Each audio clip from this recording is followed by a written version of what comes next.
Welcome to the Concrete Briefing. I am your host, Carter Concrete. Today, we are tearing down the walls of the invisible cage. We aren't just looking at the news. We are looking at the mechanisms behind the news. We are diving deep into a high-stakes investigation of media de-victimization. This isn't just about headlines. It is about a psychological architectural project designed to strip humanity away from Black Americans during moments of crisis. We reanalyzing how narrative construction creates a presumption of danger that follows people before they even speak. Buckle up. This is the truth, reported with the precision of a scalpel. This is the Concrete Briefing. Let's get into the mechanics. What is de-victimization? It is a deliberate strategy used to shift blame from the aggressor to the victim. The tools of the trade? Micro-insults and micro-invalidations? These aren't just words. They are linguistic roots used to reshape public perception in real time. The argument being made by these media structures is one of inherent criminality.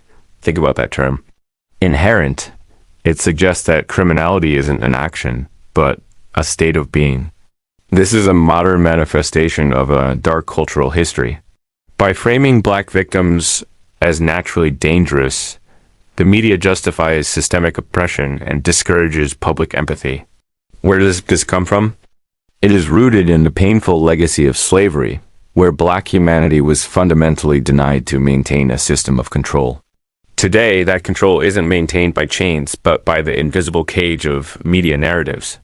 Now, let's analyze the first major technique, lifestyle implication. This is a classic red herring tactic, a distraction designed to lead the audience away from the actual event. Take the case of Eric Garner. The media narrative didn't just focus on the incident. It fixated on his past arrests for selling loose cigarettes. Now, let's look at this professionally. Selling cigarettes is not a felony. Yet, by highlighting these minor past acts, reporters suggested a hustler lifestyle. The argument here is subtle but poisonous. If he was a criminal before, what happened to him was predictable. It reinforces a stereotype that focuses on the victim's history to distract from the actions of the aggressor. This is narrative manipulation at its most clinical. Move to technique number 2, appearance and location. This is where the thriller elements of urban reporting come into play. Reporters often focus on urban fashion styles to tap into existing racist stereotypes of what danger looks like. We saw this prominently in the reporting on Akai Gurley. The media didn't just report the facts. They focused on the clothing and the crime-ridden location of the event.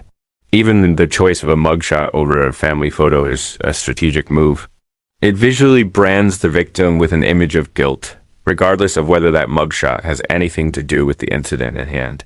It's a visual shorthand for he belonged in that environment.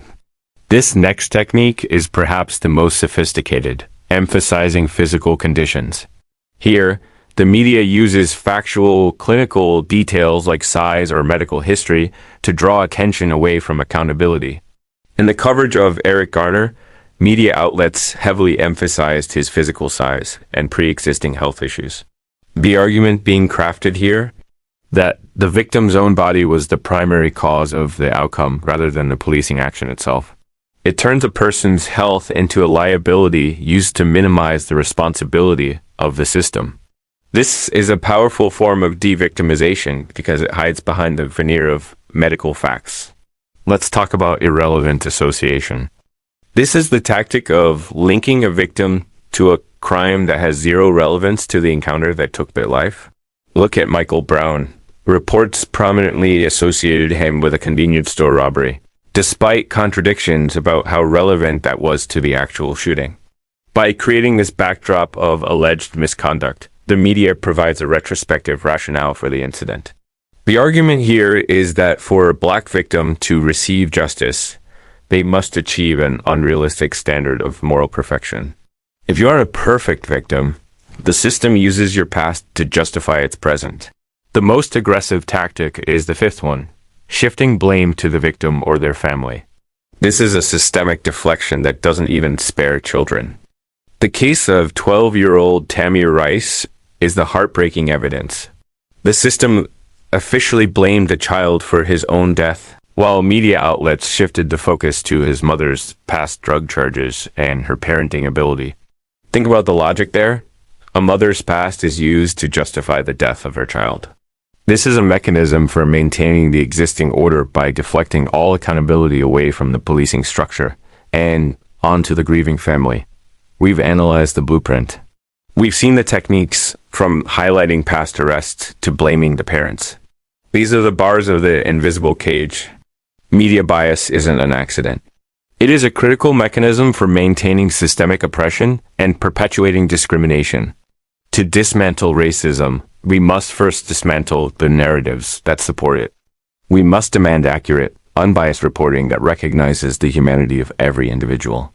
I'm Carter Concrete. This has been the Concrete Briefing. Stay informed, stay educated, and never stop challenging the narratives you encounter. See you in the next briefing.